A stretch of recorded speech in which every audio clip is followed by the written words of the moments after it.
Friends, ഇത് നമ്മൾ photosynthesis എന്താത് പഠിക്കാൻ പോവാണ്. ഫോട്ടോസിന്തസിസ് എന്ന് നമ്മൾ പറയുമ്പോൾ നിങ്ങൾ വിചാരിക്കും ഫോട്ടോനെ കുറിച്ചുള്ള ഇതാണ്. അതല്ല, ചെടീനെ കുറിച്ചുള്ളതാണ്. അങ്ങനെ വെച്ചാൽ ഇപ്പൊ ചെടി എങ്ങനെ പാചകം ചെയ്തത് നിങ്ങൾക്ക് അറിയാവോ? മറ്റേ നമ്മൾ വലിക്കുന്ന കാർബൺ ഡയോക്സൈഡ് ഇല്ലേ പുറത്തേക്ക് വിടുന്നത്, നമ്മൾ എടുക്കുന്നത് ഓക്സിജനാണ്. ആ കാർബൺ ഡയോക്സൈഡ് ഈ ചെടികൾ എടുക്കും.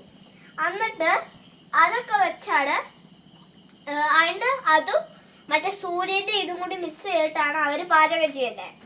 അത് മാത്രമല്ല, നിങ്ങൾക്കറിയാമോ ഈ നമ്മുടെ റൂട്ടിലോട്ട് വെള്ളം ഒഴിക്കുമ്പോൾ അതിന് എങ്ങനെ വെള്ളമുണ്ട്, റൂട്ടിലോട്ടൊക്കെ വെള്ളം ഒഴിക്കുമ്പോൾ എങ്ങോട്ട് എല്ലായിടത്തോട്ടും പോകണേ അത് നിങ്ങൾ വിചാരിക്കുന്നുണ്ടാവും. എങ്ങനെ ഞാൻ പറഞ്ഞുതരാം. ആദ്യം റൂട്ട് ചെയ്ത് ഈ കളർ സ്റ്റെമ്പ് ഉണ്ടോ അതിലോട്ട് പോകും. എന്നിട്ട് ഈ ഓരോ ഇലകളിലോട്ട് കയറും. എന്നിട്ട് പിന്നെ പോയി ഈ ഓരോ ഇലകളിലോട്ട്, എന്നിട്ട് ഈ ഓരോ ഇലകളിലോട്ട് കയറി അത് ചെടിയുള്ള എല്ലായിടത്തോട്ടും പാസ്സാവും. അങ്ങനെയാണ് ഇങ്ങനെ ആ ചെടിക്ക് മൊത്തം വെള്ളം കിട്ടുന്നത്. അപ്പൊ നിങ്ങൾക്ക് മനസ്സിലായോ? ബൈ.